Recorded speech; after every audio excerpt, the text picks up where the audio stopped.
Tense. आज again detachment और attachment की बातें करने जा रही हूँ मैं, क्योंकि लोगों को बहुत ज़्यादा दिक्कत हो रही है, डिटैच होने में दिक्कत हो रही है। ऐसा लगता है कि जो विश के लिए हम इतना परेशान हैं, रो रहे हैं, टेक्निक्स कर रहे हैं, उससे डिटैचमेंट कैसे डिटैच हो जाए, डिटैच हो ही नहीं पा रहे।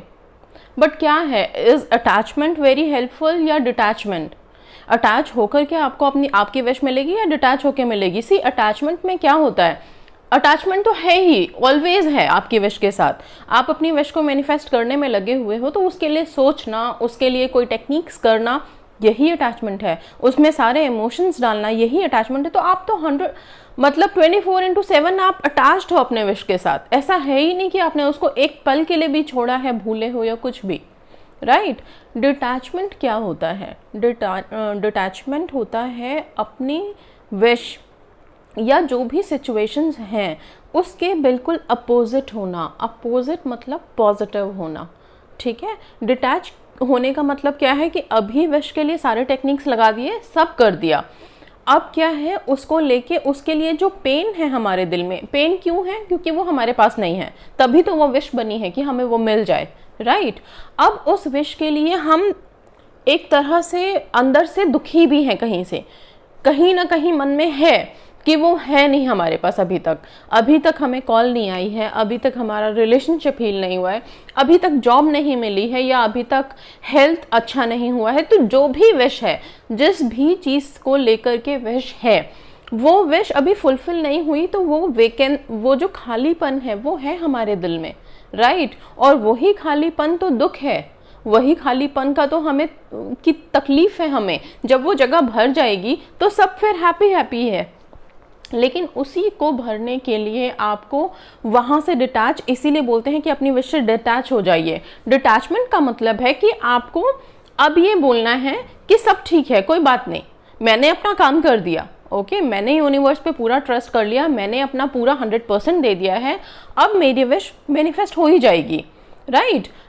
मतलब कि अब कोई डाउट नहीं है, कोई भी मेरे को कोई नेगेटिव थॉट नहीं है अपने विश को लेकर के। मैं उस एटीट्यूड में आ गया हूँ कि फाइन, इट्स ओके, ठीक है, बिल्कुल ठीक है, अब मैंने कर दिया जितना करना था, आ जाएगा मेरा विश मेरे पास, ठीक है? जब कब आएगा नहीं आएगा वो ठीक है, यूनिवर्स का काम है। सो ये ठीक है वर्ड प्लीज मेंटेन करना बहुत ज़रूरी है डिटैचमेंट में। इसी को डिटैच होना बोलते हैं। कोई टेक्निक्स नहीं करनी है, आप कुछ नहीं करना है।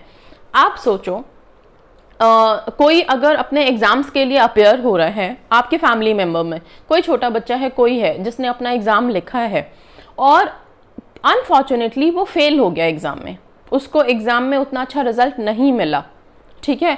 तो आप क्या करोगे? उसके दुख में उसके साथ दुखी होना शुरू हो जाओगे, रोना शुरू कर दोगे कि यार अगर वो रो रहा है कि मैं फेल हो गया तो आप भी नहीं ना। हम उसके दुख से डिटैच होते हैं, हम उसके सिचुएशन से अपने आप को डिटैच रखते हैं, तभी हम स्ट्रांगली खड़े हो पाएंगे उसको संभालने के लिए, उसको लाइफ में पॉजिटिविटी देने के लिए, उसको आगे हील करने के लिए, मूव करने के लिए, सक्सेस हासिल करने के लिए। एक फेलियर का मतलब ये थोड़ी है कि वो अब आगे बढ़ेगा ही नहीं लाइफ में। बहुत अपॉर्चुनिटीज़ हैं, एक दरवाज़ा बंद होता है तो 1000 खुलते हैं, मालूम है ना? उसी तरह से आपकी विशेस के साथ भी है। अगर मान लो कि आप अपनी कॉल्स मैनिफेस्ट करने में लगे हो और किसी वजह से कुछ दिनों से वो नहीं हो रही है, उसी को लेके आप सोच रहे हो, सैड हो, अंदर से फील कर रहे हो कि क्यों नहीं, मेरी तो हो ही नहीं रही विश पूरी, मेरा तो टेक्निक्स ही नहीं काम कर रहे।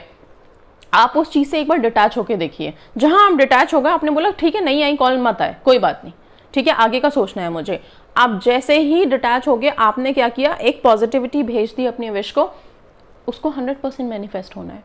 होल्ड करके मत रखिए चीज़ों को, हम होल्ड करके रख लेते हैं। डिटैचमेंट इज ऑल अबाउट कि होल्ड नहीं करना है, हमें पॉजिटिविटी देके उसको छोड़ देना है, उसको बिल्कुल आपने रिलीज कर दिया अपने आप से।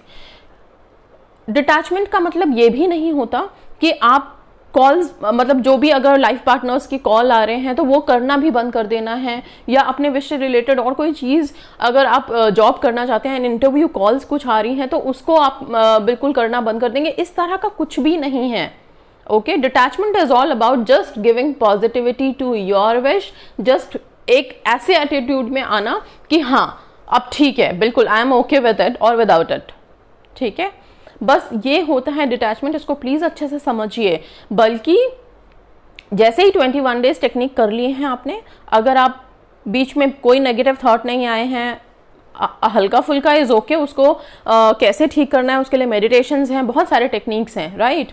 लेकिन अगर ऐसा हो गया है कि आप सारा टाइम ही रोते रहे हैं, सारा टाइम ही गुस्से में रहे हैं, तो दैट वॉन्ट वर्क, वो हेल्प नहीं करेगा। एक चीज़ और, जब आप रिलेशनशिप हीलिंग में लगे हैं, बीच बीच में लड़ाइयाँ होती हैं, और आप, कई लोग तो लिखते हैं हमने खुद झगड़ा किया। आप मैनिफेस्ट करने चल रहे हो, प्लीज आप पहले तो अपने, ये जो लड़ाइयाँ होती हैं क्यों होती हैं, क्योंकि आपकी एक्सपेक्टेशन इतनी ज़्यादा है सामने वाले से। आप एक बार उससे डिटैच होइए। डिटैच मीन्स अपना जो भी एक्सपेक्टेशन है या उसके जो थॉट्स हैं उससे अपने माइंड को सेपरेट कीजिए। ओके, लड़ाई होने का मेन कारण यही है कि यहाँ पे भी आप नेगेटिव ही सोच रहे हो, वहाँ पे भी वो नेगेटिव ही सोच रहे हैं, तो ऑब्वियसली लड़ाई होगी। थोड़ा सा you guys need to have patience in yourself and एक स्ट्रॉन्ग बिल्ड अपने अंदर रखिए कि हाँ ठीक है, अब मैंने अपनी टेक्निक्स कर दिया, I trust universe, I believe universe, I have blessings. Okay, just try to get blessings from everyone, be kind, be soft and gentle to everyone, ताकि आप लोगों को ब्लेसिंग्स मिले, पॉजिटिव वाइब मिले। Blessing is not कि मुंह से बोल दिया जीते रहो और मन में है कि कब जाए ऊपर, वो ब्लेसिंग नहीं होता। ब्लेसिंग इज, अगर एक हल्की सी मुस्कान भी किसी की पॉजिटिव मिल रही है आपको, तो वो ब्लेसिंग है। वो आपने जो काइंडनेस किसी के लिए शो किया है, वो आपकी ब्लेसिंग है।